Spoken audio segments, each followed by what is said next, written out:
Hello everybody and welcome to the YouTube channel of Legal Edge After College. Less than 2 months में आपका UGC net का paper है. जो dates हैं वो आ चुकी हैं. 21 जून से लेकर 30 जून के बीच में कभी भी आपका लॉ का यूजीसी नेट का पेपर हो सकता है, राइट? तो अब से अराउंड 1.5 मंथ्स आपके पास बचे हैं यूजीसी नेट के लिए. अब बहुत सारे बच्चे 2-3 महीने से तैयारी कर रहे होंगे, लेकिन कुछ एस्पिरेंट्स ऐसे भी होंगे जिनके अदर एंगेजमेंट्स या अपने एलएलएम के चलते वो प्रिपरेशन नहीं कर पाए होंगे. तो क्या अभी भी पॉसिबल है यूजीसी नेट को क्रैक करना अगले 1.5 महीने के अंदर?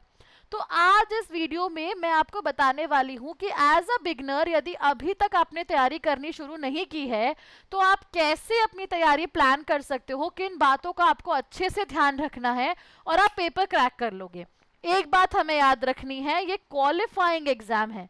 तो क्या इसे क्वालिफाई करना पॉसिबल है अगले 1 महीने के अंदर, 1.5 महीने के अंदर? Definitely yes. So as a beginner आपको क्या क्या बातें पता होनी चाहिए वो मैं डिस्कस करने वाली हूं आपसे इस वीडियो के अंदर. सबसे पहले थोड़ा सा पेपर पैटर्न के बारे में बात कर लेते हैं. पहला पेपर है पेपर 1, जिसमें सेट ऑफ 50 क्वेश्चंस आपसे पूछे जाएंगे, 2 मार्क्स ईच. एंड पेपर 2 है आपका लॉ के ऊपर बेस्ड, जहां पे सेट ऑफ 100 क्वेश्चंस आपसे पूछे जाएंगे, अगेन 2 मार्क्स ईच. तो टोटल जो आपका पेपर है उसमें 150 क्वेश्चंस आपसे पूछे जाने वाले हैं. मजे की बात यह है कि इस पेपर के अंदर कोई नेगेटिव मार्किंग नहीं है, तो तुम्हें चिंता करने की कोई भी जरूरत नहीं है. आप यदि तुक्का भी लगाना चाहते हो पेपर में तो आप तुक्का लगा सकते हो. तो as a beginner first step of relief तो यही हो गया कि यार हाँ, नेगेटिव मार्किंग नहीं है. अब जब नेगेटिव मार्किंग नहीं है मतलब मैं बहुत आराम से इसकी प्रिपरेशन करके इसको देने का ट्राई डेफिनेटली कर सकता हूं, right? I can definitely try to appear in the examination, right everybody? ठीक है. Plus for every correct question you will have 2 marks. अब कुछ बातों का ध्यान जो हमें एज अ बिगनर रखना है. सबसे पहले अगले 1 से 2 महीने के लिए अपना एक स्ट्रिक्ट स्टडी प्लान बनाओ, जिसमें यदि आप 3 to 4 आवर्स पर डे अभी से भी पेपर प्रिपरेशन को देते हो तो आपके लिए वो मोर देन सफिशिएंट है, आप क्रैक कर सकते हो. अपनी तैयारी करने से पहले एज अ बिगनर जरूरी होता है पेपर पैटर्न को समझना, और पेपर लाइक यूजीसी नेट के लिए तो पीवाईपी एनालिसिस करना है सुपर डुपर इंपॉर्टेंट. क्योंकि 2 रीजंस हैं. एक तो सालों से पेपर पैटर्न बहुत खास बदला नहीं है यूजीसी का, तो जैसे ही आप 1-2-4 सेशंस के पेपर को एनालाइज कर लोगे आपको नेचर ऑफ क्वेश्चन समझ में आ जाएंगे आस्क्ड फ्रॉम द यूनिट्स. उससे आप अपना एक स्ट्रिक्ट स्टडी प्लान बना सकते हो. ठीक है, हेवाया तैयारी नहीं करना है, उठा के कुछ भी नहीं पढ़ना है. टाइम जब कम होता है तो बहुत स्ट्रैटेजिक और क्वालिटेटिव तैयारी की जाती है. तो a strict study plan, a PYP analysis is very important. Secondly, PYP papers में से क्वेश्चंस रिपीट होने का scope is very high in UGC. Every year दोनों पेपर्स मिला के 5 से 10 क्वेश्चंस मिनिमम रिपीट होते ही होते हैं, तो वो आपको एनीवे बहुत एज देगा. तो पीवाईपी एनालिसिस करना is again a win win situation for you. Then studying from limited resources. My dear student, it is very important कि यदि आप यूजीसी नेट की तैयारी में कूद रहे हो तो 1.5 महीना हाथ में है, तो सोर्सेज पहले कॉन्क्रीट और लिमिटेड होने चाहिए. क्योंकि यूजीसी नेट का पेपर का सिलेबस बहुत वाइड है, एक्सट्रीमली वाइड सिलेबस का है आपका. Late me show you the syllabus also. Paper 1 का सिलेबस उठा के देखो, उसमें 10 यूनिट्स है और ये यूनिट्स ऐसी हैं जो पहले कभी देखी भी नहीं होगी. Teaching aptitude, research aptitude, information and communication technology, and let me tell you इसके अंदर आपके 10 सब यूनिट्स भी हैं विद एवरी यूनिट. तो यूजीसी नेट की जो 2 प्रॉब्लम एज अ बिगनर आप फेस कर सकते हो, पहली प्रॉब्लम तो ये है कि सिलेबस बहुत वाइड है, इसका कंटेंट बहुत ज्यादा बिखरा हुआ है, वन सोर्स पे आपका अवेलेबल नहीं है. तो एज अ बिगनर हमें इस बात का ध्यान रखना बहुत जरूरी है कि जब हमारे पास कम टाइम होता है और हमें पेपर क्रैक करना होता है ना, तो हमें कंटेंट को लिमिटेड एक ऑथेंटिक सोर्स को चूज करके अपनी पढ़ाई करनी होती है, राइट? एक सोर्स उठाओ, एक स्पेसिफिक पोजीशन उठाओ, एक स्पेसिफिक एरिया उठाओ, एक स्पेसिफिक कंटेंट एरिया उठाओ, वहां का सोर्स लो, वहां का कंटेंट लो इलैबोरेटिव, और अपना पेपर पैटर्न दो और अपना आगे कंटिन्यू करो with your preparation. So paper 1 has 10 units in total, which has teaching aptitude, which has research aptitude, information and communication technology. Communication is separate part also. Reading comprehension एक आता ही है, एक DI paper में आता ही आता है. Math है, logical reasoning है, people development and environment है, and higher education system है. 10 यूनिट्स पेपर 1 में है, 10 यूनिट्स पेपर 2 में भी हैं. जिसमें you have jurisprudence, consti and administrative law, public international law, law of crime, law of tort, commercial law, family law, environment and human, IPR and IT and comparative public law. तो ये syllabus भी बहुत wide है, right? तो syllabus देख के इतना तो हमें समझ में आ गया कि सिलेबस बहुत वाइड है. तो यदि आपको 2 महीने में एग्जाम निकालनी है तो आपको एक लिमिटेड रिसोर्स चूज करना पड़ेगा जहां पे आपको एक ही जगह पर सारा का सारा कंटेंट अवेलेबल हो, राइट? तो आप सेल्फ स्टडी तो कर ही सकते हो पेपर को क्रैक करने के लिए, साथ में आपके पास ये भी ऑप्शन है कि आप हमारा यूजीसी का कोर्स भी एक बार चेक कर सकते हो, जिसमें हमारे बहुत सारे ऑनलाइन कोर्सेज अवेलेबल हैं with respect to UGC net.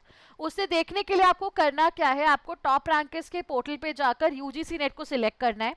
हमारा एक कॉम्प्रिहेंसिव कोर्स ऑलरेडी चल रहा है जिसमें पेपर 1 पेपर 2 के इलैबोरेटिव क्लासेस आपके पास अवेलेबल है. उसके अलावा यदि आपको क्लासेस नहीं भी करनी है, सिर्फ कंटेंट आपका एक प्रॉब्लम है कि आपको एक जगह पे कंटेंट पूरा का पूरा चाहिए, तो आप हमारे आरएसएम्स को भी खरीद सकते हो फॉर बेस्ट मटेरियल. साथ में कुछ बच्चे ऐसे भी होते हैं जिनको सिर्फ पेपर 1 का प्रिपरेशन करना होता है, तो उनके लिए also we have a specific course. जैसे कि let me show you here, we have an ongoing crash course, ठीक है? कॉम्प्रिहेंसिव कोर्स हम लोग का चल रहा है, उसके अलावा हमारा क्रैश कोर्स चल रहा है जून वाले अटेम्प्ट के लिए. तो आप क्रैश कोर्स को भी ज्वाइन कर सकते हो. रेगुलरली आपकी 2 क्लासेस होती हैं in the crash course. And यहाँ पे let me also show you one important thing. Crash course के अंदर आप देख सकते हो कि आपको मॉक टेस्ट प्रोवाइडेड है, उसके अलावा आपके पास सेक्शनल टेस्ट भी होंगे इंडिविजुअली. सारी क्लासेस आपकी रेगुलर बेसिस पे चल रही हैं. मॉक टेस्ट है, normal full length mock test है आपके पास प्रॉपर स्टडी मटेरियल अवेलेबल है ई बुक के फॉर्मेट में. तो जो सबसे बड़ी प्रॉब्लम है ना, पीवाईपी मिल जाएगा तुमको केस लॉज मिल जाएंगे, तुमको सारा स्टडी मटेरियल मिल जाएगा, तुमको ई बुक्स अवेलेबल रहेंगी. तो जो प्रॉब्लम होती है एज अ बिगनर कि सोर्सेस क्या है, कहाँ से पढ़ूं, कैसे पढ़ूं, गाइडेंस नहीं है, सारी प्रॉब्लम्स का सोल्यूशन है यहाँ पे. 1.5 महीने या 2 महीने में पेपर निकालने के बारे में सोच रहे हो तो डेफिनेटली एक बार कोर्स को चेकआउट कर सकते हो, क्योंकि एज अ बिगनर जो सबसे बड़ी प्रॉब्लम है ना कंटेंट की, वो तुम्हारी यहाँ पे रिजॉल्व हो जाती है. So when you have a elaborative syllabus like this for QGC net with paper 1 and paper 2, I think एक source, एक limited contact area, एक limited area choose करना would be a very good option for UGC net, right? Then how to start your journey? सबसे पहले source identify कर लो content का. Syllabus देखो, पीवाईपी देखो और सोर्स समझो कि मुझे कहाँ से क्या चीज उठा के पढ़नी है. एक सॉल्यूशन सोर्स आइडेंटिफिकेशन का मैंने आपको दे दिया है. उसके बाद दोनों पेपर्स के अंदर अपनी स्ट्रेंथ्स को एनालाइज करो कि पेपर 1 में मेरा क्या स्ट्रांग है, पेपर 2 में मेरा क्या स्ट्रांग है. स्ट्रेंथ्स पे खेलो if you want to qualify UGC NET. Strengths पे खेलना is a very good option if you want to qualify UGC NET. Fundamentals पढ़ो, जो मेजर यूनिट्स हैं उनकी फंडामेंटल्स पढ़ सकते हो. There are books also available. आप केवीएस मदान रेफर कर सकते हो फॉर पेपर 1, ट्रूमैन रेफर कर सकते हो for paper 2, AK Jain refer कर सकते हो फॉर पेपर 2, ठीक है? तो बुक्स भी आपके पास डेफिनेटली अवेलेबल है, आप वहां से भी फंडामेंटल्स पढ़ सकते हो. अदरवाइज वी तो एनीवे प्रोवाइड आवर आरएसएम्स, जहां पे हमने strictly point to point elaborative content बनाया है, जितना तुम्हें पढ़ने की जरूरत है यूजीसी नेट के पेपर के लिए. इस पेपर को निकालने के लिए एक छोटी सी ट्रिक और, ये समझना बहुत जरूरी है कि हमें क्या नहीं पढ़ना है, क्योंकि क्या पढ़ना है इसका आंसर तो हर जगह मिल जाता है, पर क्या नहीं पढ़ना is a smarter move to qualify UGC NET. Practice questions, very very very very important. सबसे बड़ी गलती जो यूजीसी नेट का एस्पिरेंट करता है, पढ़ते जाता है, क्वेश्चन ही प्रैक्टिस नहीं करता. भाई क्वेश्चन प्रैक्टिस करो. बहुत सारे यूनिट्स तुम पढ़ने की बजाय क्वेश्चंस के थ्रू भी सॉल्व कर सकते हो, ठीक है? प्रैक्टिस करना, full length mock test and उनको इवैल्यूएट करके एनालाइज करना, a very very major part of your strategy everybody. So if you are a beginner planning to appear in UGC NET in the month of June, this is how you can plan your preparation and start your preparation and try to qualify NET in next 1.5 months everybody. Again a small gentle reminder to you, it's a qualifying examination. Qualify karo, eligible ho jao for assistant professorship, PhD or GRF for that matter. All right everybody, That's it for this specific video. Do let us know कि यदि आपको कुछ और help चाहिए आपके UGC NET की journey में, paper आने वाला है, यदि आपको डिटेल्ड वीडियोस चाहिए, किसी टॉपिक में कंटेंट चाहिए, इंपॉर्टेंट टॉपिक्स की वीडियो चाहिए, तो प्लीज चैनल पे इस वीडियो के नीचे कमेंट करके बताना. We'll definitely plan videos for UGC net and we'll help you in your preparation journey. That's it for this video everyone. All the best and take care.